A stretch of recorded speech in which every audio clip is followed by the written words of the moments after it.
welcome back to my channel, Fabulously Frugal and Fancy. I'm Brandy. Today's video we are doing a very fun project made from wood and some Dollar Tree items as well. One part of the project is a fall, however the other part is something that you can transition.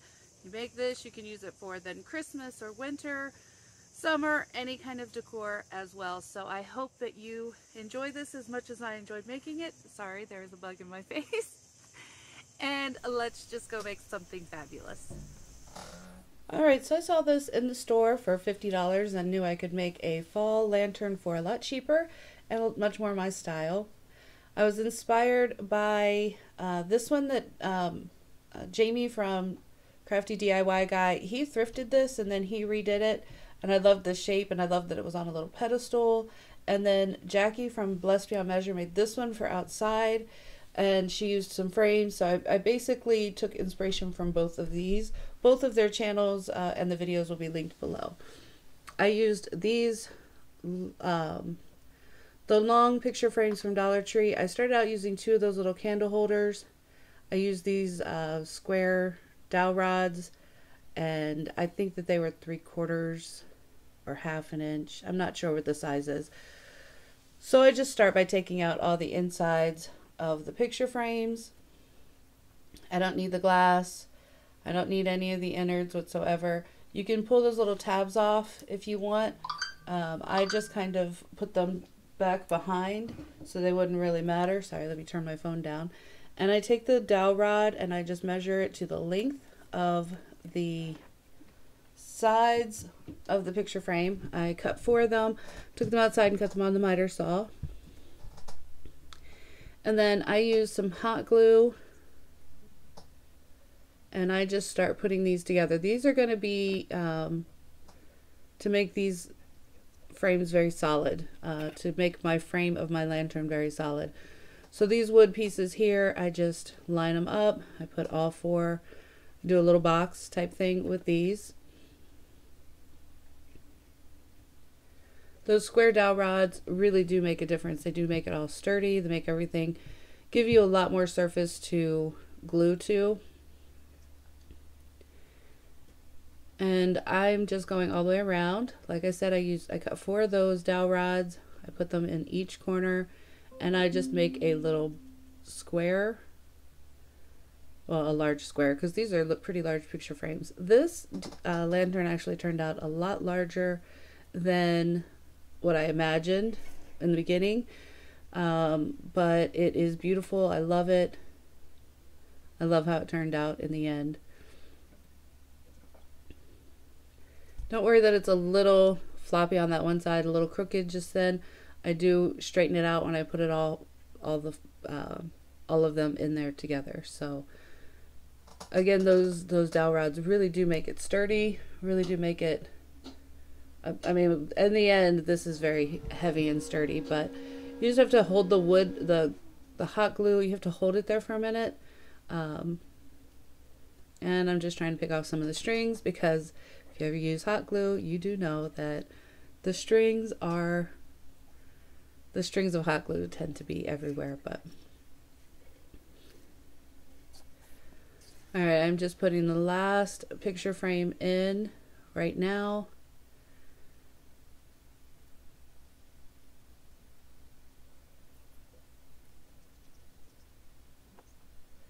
So I'm adding the last 2 dowel rods first to the sides. I just use a lot of hot glue on this part. This is going inside, so I'm not worried about the hot glue. I don't have a covered porch outside the house. I have like a sunroom, so this could go in there, or it could go anywhere in the house.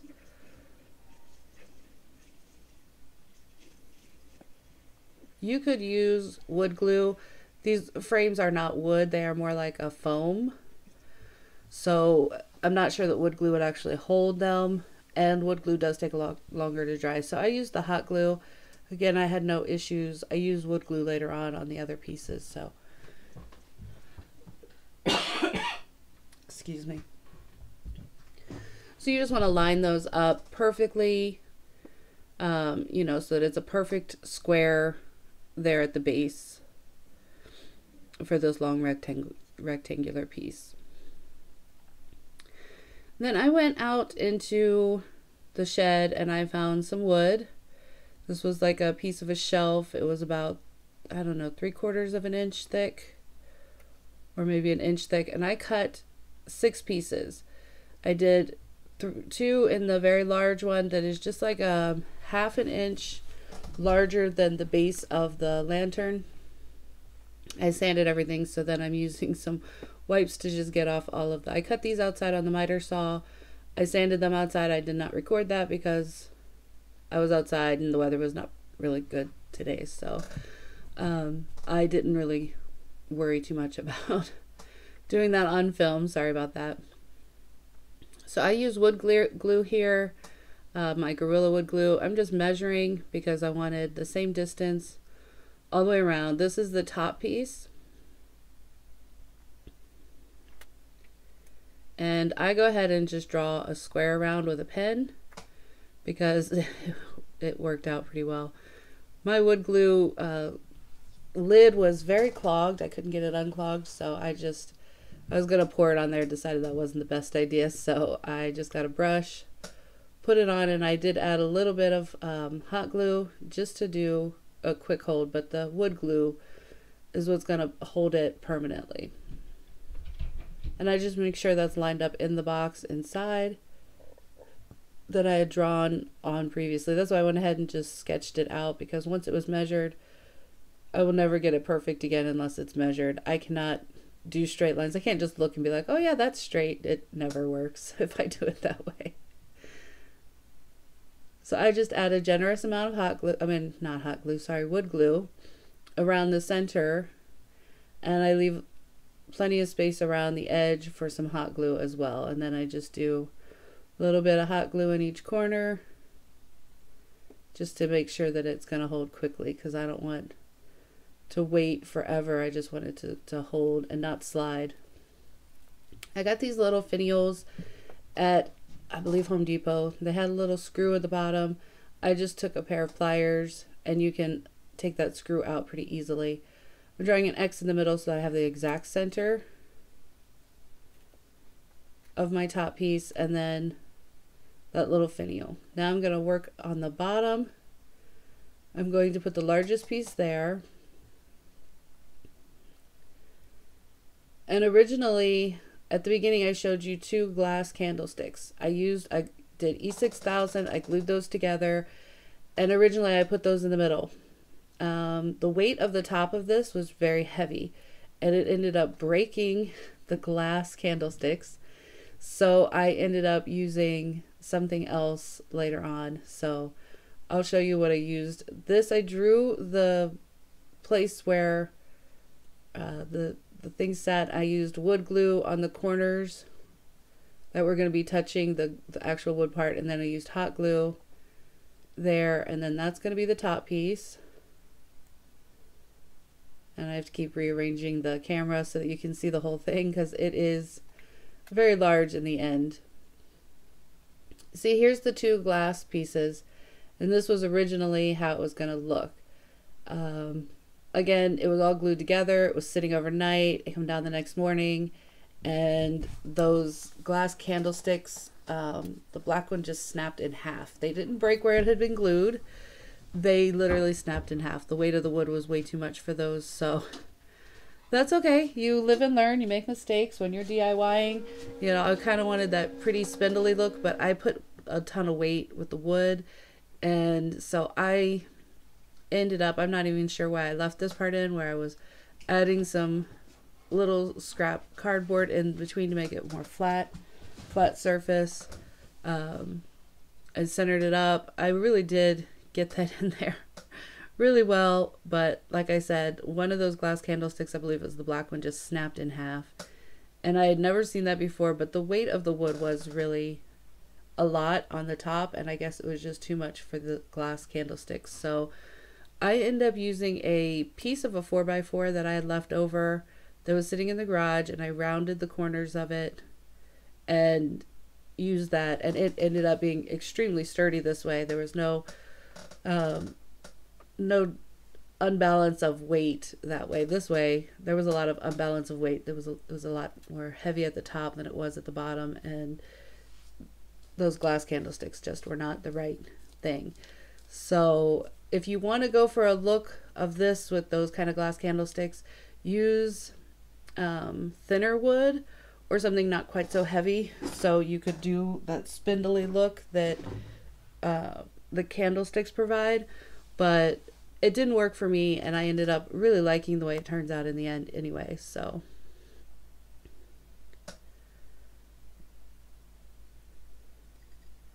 not sure why I left this part in there. I apologize for that. Okay, so this is the next day, and no, this is just a little bit later, and I'm just measuring to get it all measured out to attach those bottom two pieces there.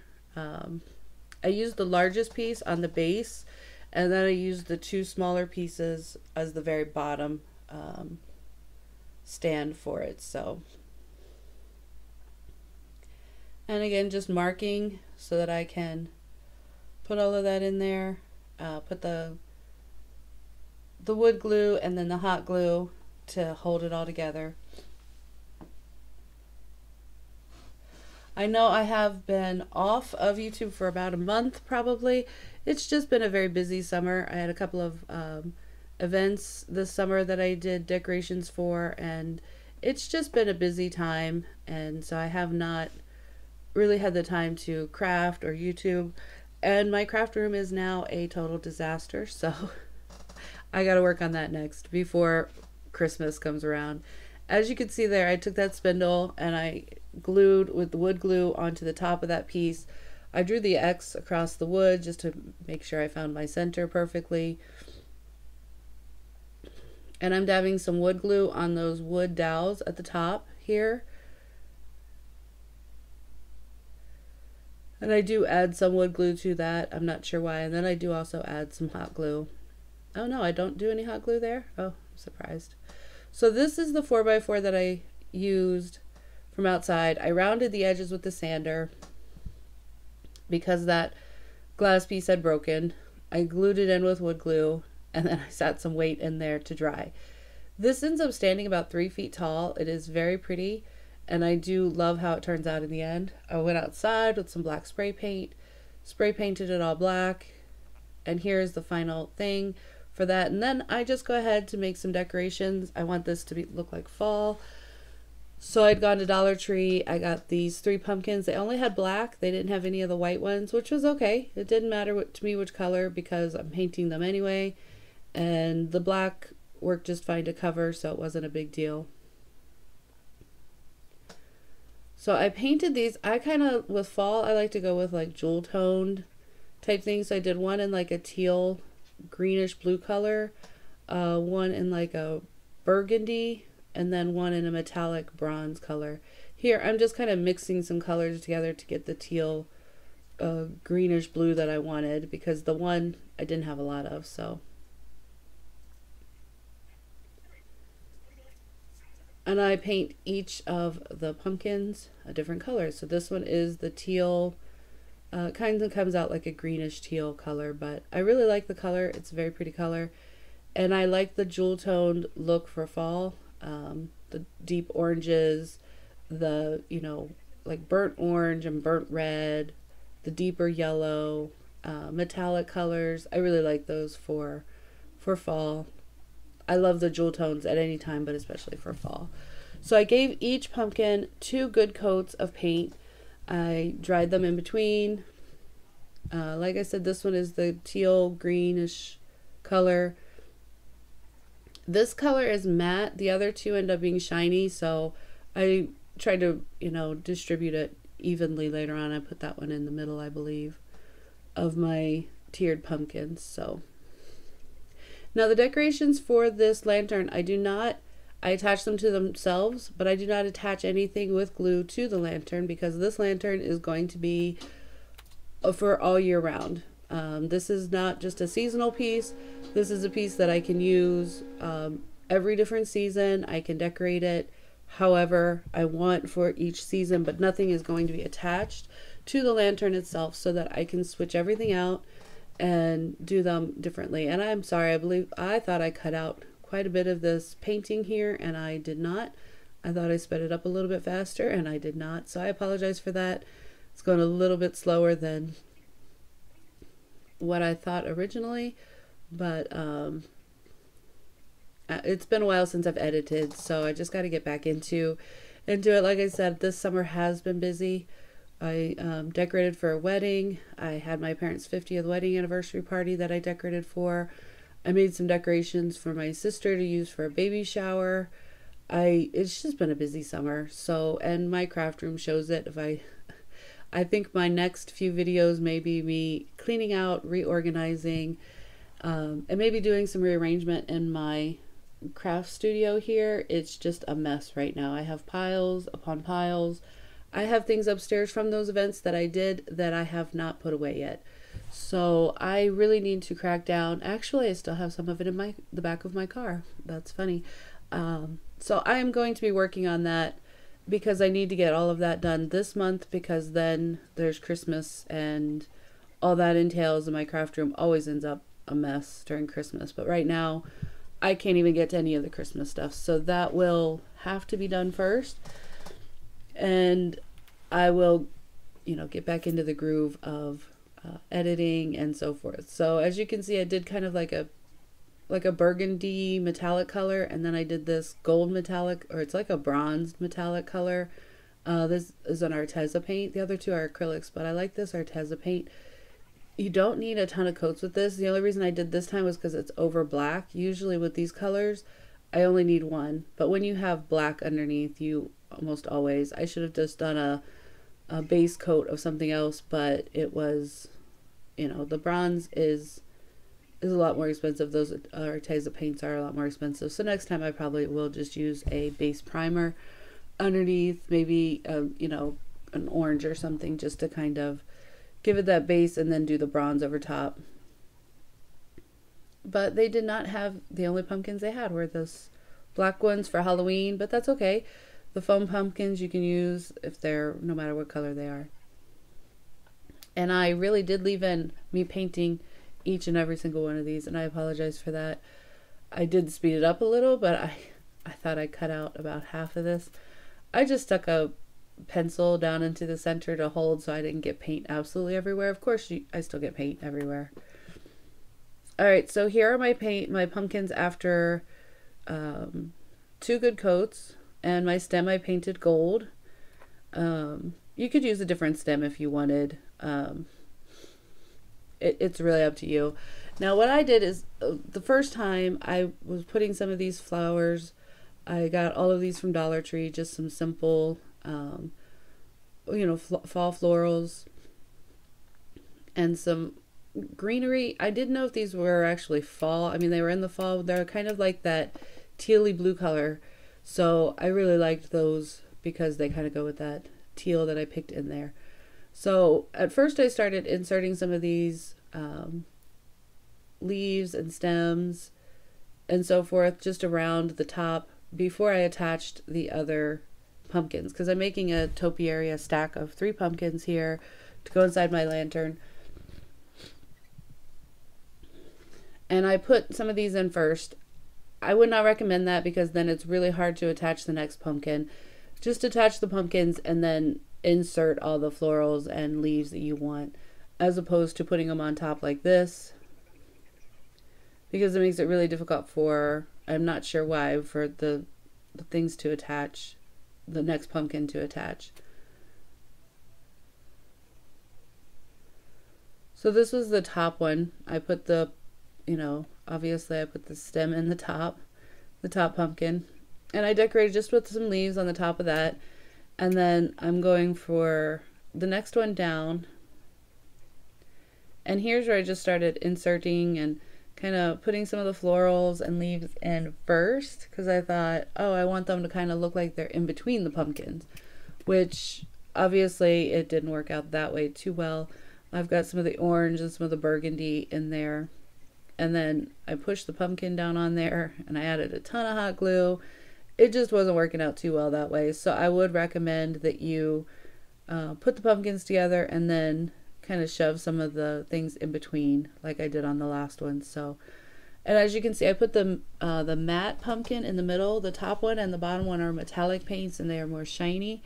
And I put the metallic one in the middle just to balance out the shininess. It's not really a word, but the shiny pumpkins, because I really like that metallic look on things for fall. I like it all year round. You give me anything shiny and I'm loving it. So I always like the shiny. And here I'm just inserting some more leaves and stuff around, adding a ton more hot glue because these were not one to hold together. They did in the end, probably because I had like 4 glue sticks in between the 2 pumpkins here. But you live and learn, you know, when you're DIYing. I knew what I wanted it to look like. I just was not thinking about the structure of it. Sometimes I do that.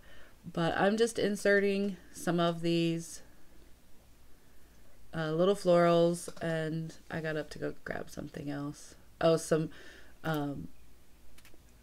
I got some kebab sticks because these weren't holding together. I forgot that I inserted those actually.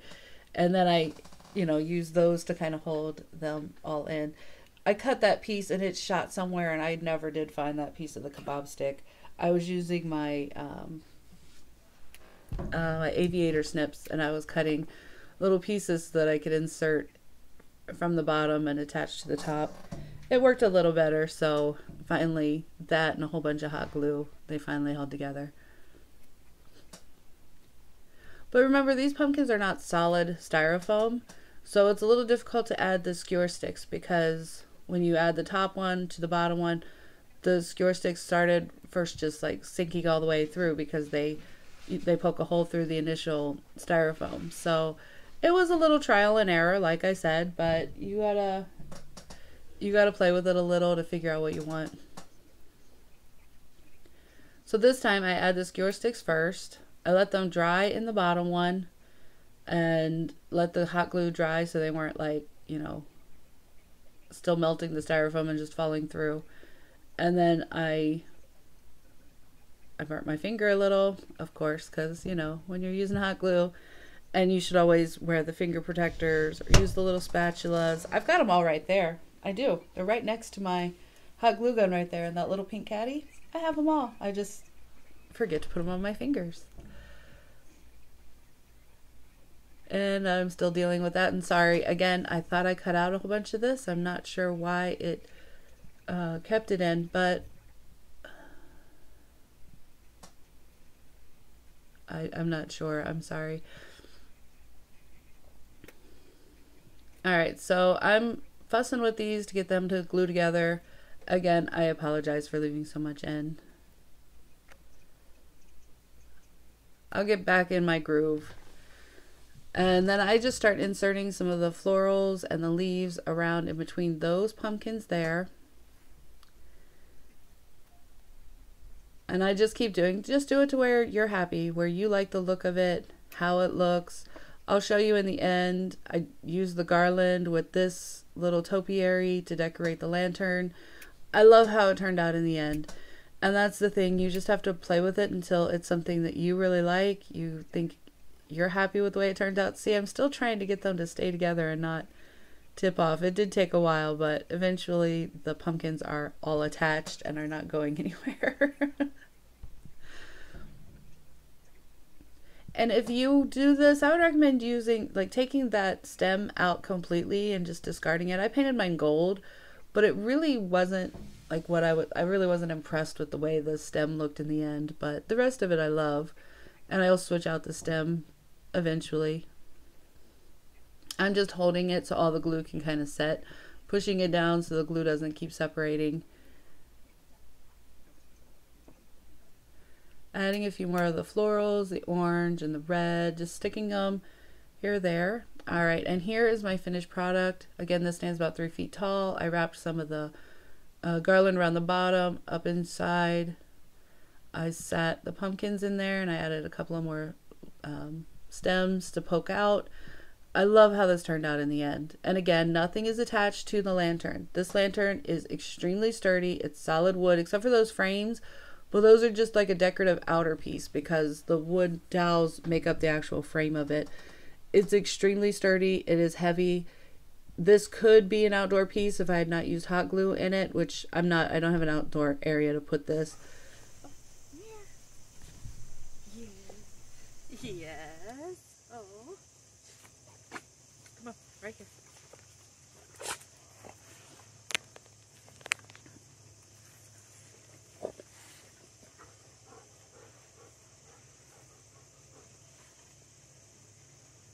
So what did you think of the lantern and the fall decor that I put inside the lantern? I think that it turned out very beautiful. It did turn out a little taller than what I had originally planned, but I really like how it looked in the end.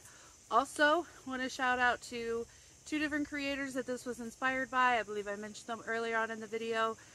Jamie the Crafty DIY guy and Jackie from Blessed Beyond Measure. She made a lantern. It didn't stand up on a pedestal. His stood on a pedestal. I kind of combined both and made something that I really liked. If you tried to buy this in a home decor store, I'm sure that it would be very expensive because it is solid wood. It is very sturdy, and you know, I think that it would cost, you know, above $50 if you bought this in a home decor store. Sorry, my dog is walking around out here. Come here, Mo, say hi. Come here. Come here and say hi. Say hi, this is Mo. Come here, Mo. Mo is so sweet, and she loves to be in the videos with us. So I hope that you have a great day. I hope that you enjoyed this, and let me know if you try to make it on your own. Until the next time, you have a blessed day. Bye.